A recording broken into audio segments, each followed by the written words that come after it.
हम लोग एक बार कह देते थे तो अधिकारी से किसी का काम है पर्सनल तो अधिकारी कर देता था। अब समय है कि बगैर पैसा लिए अधिकारी भी काम नहीं करता, ये हालत। ये सब लूटपाट करने वाले लोग होते हैं। इलेक्शन ही नहीं होना चाहिए 2-4-6 साल तक। अच्छा, ये माना जाता है सर पूरे प्रदेश में सबसे ज़्यादा वकील जो रजिस्टर्ड हैं वो लखनऊ बार एसोसिएशन में है, और सबसे बड़ा चुनाव पूरे प्रदेश में किसी बार का है तो वो लखनऊ बार एसोसिएशन। वकीलों का सम्मान बचा के रखा है।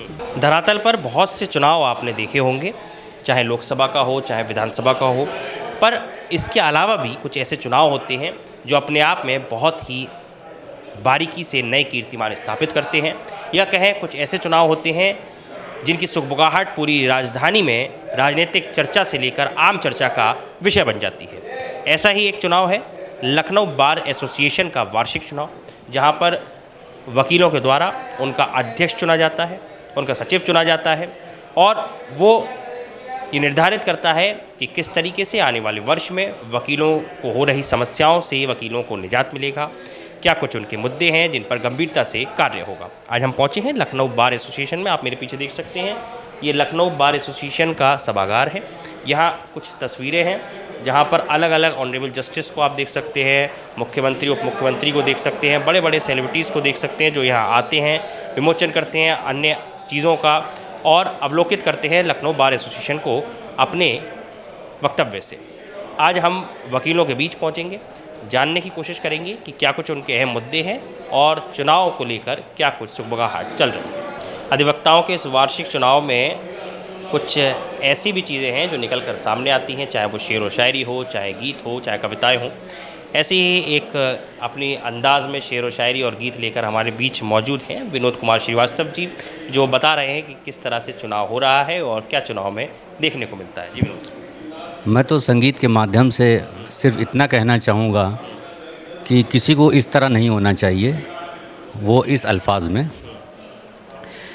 कुछ लोग यहाँ पर ऐसे हैं, कुछ लोग यहाँ पर ऐसे हैं, हर रंग में रंग बदलते हैं, हर रंग में रंग बदलते हैं, हम उनको और समझते हैं पर वो कुछ और निकलते हैं, कुछ लोग यहाँ पर ऐसे हैं।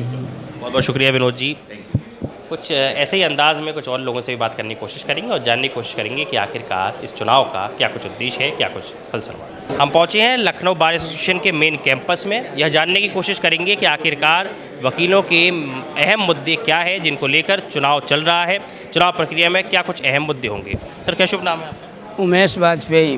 अब जो चुनाव होना है, कल नामांकन हो गए कई कैंडिडेट्स के, क्या कुछ अहम मुद्दे हैं वकीलों की, क्या कुछ मांगे हैं जिनको लेकर चुनाव? नहीं, चुनाव तो एनुअल चुनाव हर साल होता है, उसमें मांग की कोई बात ही नहीं है। बस ये है कि वकीलों का सम्मान बचाना है जो पदाधिकारी बन के आएंगे, बाकी तो आप खुद ही अच्छा समझ रहे हो।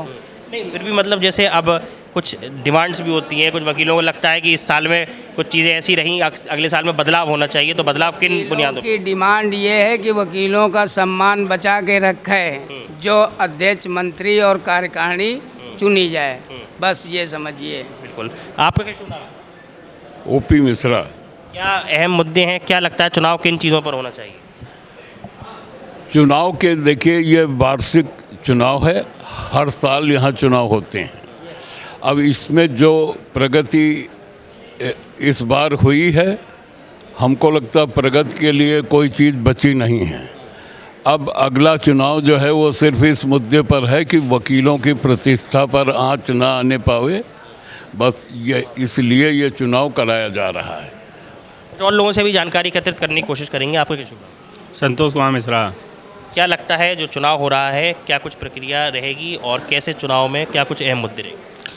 सबसे पहले तो जो कार्यकारिणी हमारी लखनऊ बार एसोसिएशन की चुनी जाना है, उनसे हम लोगों का यही जो है कहना है और मानना है कि वकीलों का जो मान सम्मान है वो हमेशा बढ़ता रहे, और स्वास्थ्य बीमा योजना जो वकीलों के लिए बेहद ज़रूरी है, उसको लाया जाना अत्यंत आवश्यक है, क्योंकि आए दिन वकील किसी न किसी समस्या से रोगग्रस्त रहता है, तो उसके स्वास्थ्य के उपचार के लिए उचित व्यवस्था होनी चाहिए। हाई कोर्ट ने एक आदेश भी दिया है जिसमें वकीलों के स्वास्थ्य सेवा से जुड़ा हुआ कुछ एक आदेश दिया हुआ है। सराहनीय कदम है हाई कोर्ट का वो। और अधिवक्ता प्रोटेक्शन एक्ट जो वकीलों की बहुत बड़ी मांग है, हम राज्य सरकार से कहना चाहते हैं आपके माध्यम से कि अधिवक्ता प्रोटेक्शन एक्ट जो है प्रबल रूप से जारी किया जाए, ताकि अधिवक्ताओं की जो हत्याएं हो रही हैं आए दिन, उन पर रोकथाम लगे और हमारी कार्यकारिणी अच्छे से काम करे। धन्यवाद। कुछ और लोगों से भी जानकारी एकत्रित करने की कोशिश करेंगे। क्या शुभ नाम? अरविंद। क्या लगता है, क्या अहम? कोई अहम मुद्दे नहीं है, ये सब लूटपाट करने वाले लोग होते हैं। इलेक्शन ही नहीं होना चाहिए 2-4-6 साल तक। यहाँ पर ज़्यादातर लोग धन पशु होते हैं, मक्कारी करते हैं और ये इलेक्शन के कोई प्रक्रिया का पालन नहीं करते। हम इसके विरोध में हैं। नई नई प्रथाएं गंदी गंदी डाले जा रहे हैं, इसलिए कुछ समय के लिए इलेक्शन ना हो, एल्डर कमेटी इसको देखे। मतलब कहीं ना कहीं लगता है कि पूरे प्रदेश में वार्षिक चुनाव वकीलों के भी होते थे, अब उसको भी एक नई प्रथा के साथ जोड़ दिया, राजनीतिकरण हो गया। बिल्कुल निश्चित रूप से। क्या हम अधिवक्ता लोग नहीं जानते इस चीज़ को? जानते हैं, लेकिन चूँकि चल रहा है वो, और इसमें कुछ समय तक एल्डर कमेटी देखे इस तरह की चीज़ों को, क्योंकि बाहर ये अराजकता करते हैं, यहाँ पैर छूते हैं सबके, ठीक नहीं। मैं इसको पसंद। सर आपको क्या शुभ नाम? मोती सिंह। क्या कहना चाहिए? ये हम लोग का वार्षिक चुनाव है, जहाँ तक हर बार होता है, हर साल होता है। इसको एक निश्चित अवधि के रूप में होना चाहिए। कभी कभी यहाँ पर 2-2 साल तक लोग बने रहते हैं। इस चुनाव को 11 महीने के लिए वो किया जाता है। कह रहे हैं नहीं, चुनाव होना चाहिए, लेकिन निष्पक्ष भाव से होना चाहिए और वकीलों के बीच में बौद्धिक स्तर पर सही होना चाहिए। बिल्कुल। वकील साहब, अभी कुछ और वकील भी हैं, सीनियर एडवोकेट्स भी हैं, उनसे भी जानकारी एकत्रित करने की कोशिश करेंगे, कुछ और लोगों से भी जानकारी की कोशिश करेंगे। आपका क्या शुभ नाम है? विनोद कुमार श्रीवास्तव। क्या कहना चाहेंगे चुनाव के बारे में? चुनाव में जो लोग चुने जाते हैं और जो चुनकर लोग लाते हैं अधिवक्ता लोग, उनको ऐसी बातों का ध्यान रखना चाहिए जिससे हमारा अधिवक्ता समाज के हितों को वो सर्वोपरि रखें, बजाय इसके कि निजी स्वार्थ को त्याग कर एक कॉमन इंटरेस्ट की बात करनी चाहिए। वकील बता रहे थे कि चुनाव होना ही नहीं चाहिए, 4-5 साल तक के लिए राजनीतिकरण हो गया है चुनाव में। नहीं, चुनाव नहीं होंगे तो हमारे देश के नेता निकलेंगे कैसे? ये तो बीज है, ये ट्रेनिंग सेंटर है। वकीलों के चुनाव में नेता निकलने? अरे पुराने जितने आप स्वतंत्रता संग्राम सेनानी, लाल बहादुर शास्त्री, डॉक्टर राजेंद्र प्रसाद, मोतीलाल नेहरू, ये सब अधिवक्ता ही थे। राजनीति में तो अधिवक्ता का बहुत बड़ा योगदान रहा है। बिना अधिवक्ताओं के तो राजनीति कंप्लीट हो ही नहीं सकती। यूँ तो ये चुनाव वार्षिक चुनाव है, लेकिन इसकी खूबसूरती और भी अवलोकित हो जाती है जब हर साल ये होता है और वकीलों की तादाद काफ़ी संख्या में इसमें जुड़ जाती है। इसके प्राचीन इतिहास और इसके आज के गौरवान्वित इतिहास को जोड़कर बात करने के लिए मेरे साथ कुछ वरिष्ठ वकील मौजूद हैं।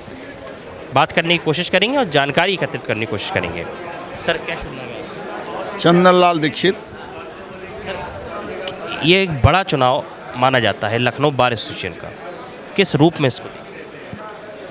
चुनाव पारिवारिक चुनाव है, प्रतिवर्ष साल सवा साल में होता है। आपसी सामंजस्य से इस समय 3672 वोटर हैं जो अपने मताधिकार का प्रयोग करेंगे। 5 कैंडिडेट अध्यक्ष में हैं, 5 मंत्री में हैं। ज़्यादातर चुनाव अध्यक्ष मंत्री का ही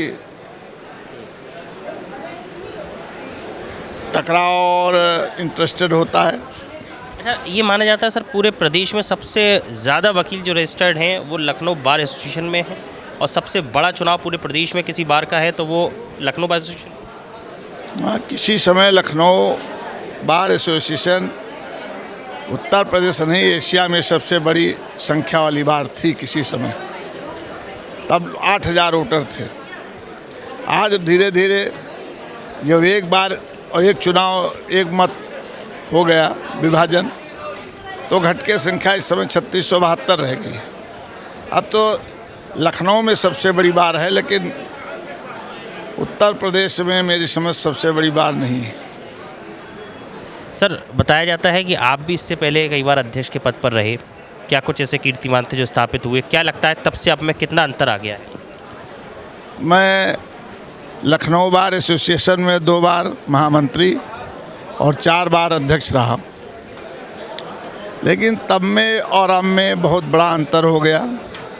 तब चुनाव आपसी सामंजस्य भाईचारे का था, अब चुनाव पैसे का हो गया है। अभी आप जब आए होंगे, कनिष्ठ उपाध्यक्ष का प्रत्याशी एक है जो सीट डिब्बा बांट रहा है। आप अंदाज़ा लगा दिए खर्चा का। तो अध्यक्ष मंत्री का तो आप अंदाज़ा नहीं लगा सकते इस हिसाब से। कनिष्ठ उपाध्यक्ष का प्रत्याशी 1000-1500 डिब्बे बांट रहा है नाश्ते के, और हम लोग चुनाव 5 लाख से लेकर के 10 लाख तक, 12 लाख तक, लास्ट चुनाव जो एक बार हारे भी हैं तब भी हमारा 15-20 लाख खर्च हुआ। अब 1 करोड़ 80 लाख, 1.25 करोड़ ये खर्चा हो रहा है। बाहर के चुनाव में जब 1-1 करोड़ रुपए खर्च हो रहा है, मतलब इस चुनाव से कुछ तो ऐसा फ़ायदा होता होगा जो सीधे तौर पर वकीलों को मिलता होगा। कि पहले लखनऊ बार की गरिमा पूरे उत्तर प्रदेश में थी। एक बार 2010 में bar council of Uttar Pradesh भी लखनऊ बार के बैनर तले एक आया। संजोग है कि शाम को बसपा सरकार थी, रात को बिक गए और चले गए। उसी हिसाब से अधिकारियों की दलाली और उसी हिसाब से अधिकारियों की चापलूसी ये होने लगा, तो वो गरिमा बार की उतनी नहीं रहेगी। हम लोग एक बार कह देते थे तो अधिकारी से किसी का काम है पर्सनल तो अधिकारी कर देता था। अब समय है कि बगैर पैसा लिए अधिकारी भी काम नहीं करता। ये हालत बड़ा बदलाव देखने को मिला है कि जहां आपसी समानता थी अब वो भ्रष्टाचार में तब्दील। अब खाली लखनऊ बार ही नहीं, प्रदेश की सरकार भी आकंठ भ्रष्टाचार में डूबी हुई है। खाली हम नहीं कहते, तमाम एमएलए की कह रहे हैं। एक एफआईआर आप नहीं करा सकते, एक हरिजन परमिशन नहीं करा सकते, एक लाइसेंस आप असलहे का अपनी सुरक्षा के लिए नहीं बनवा सकते। जब सरकार की ये हालत है, हजारों हजार लाइसेंस पेंडिंग है और आदमी अपनी सुरक्षा के लिए लाइसेंस नहीं ले सकता है, इससे ज़्यादा और भ्रष्ट क्या होगा? तो अब जब पूरा समाज ही बदल गया, उसी हिसाब से अधिवक्ता भी बदल गए, उसी हिसाब से चुनाव बदल गया। अपने आप में सीएल दीक्षित साहब बता रहे थे, जो कि लखनऊ बार एसोसिएशन के 4 बार अध्यक्ष भी रह चुके हैं, कई बार अन्य पदों पर भी रह चुके हैं, जो बता रहे थे कि क्या इतिहास हुआ करता था और आज कितना इसमें तब्दीली आई है।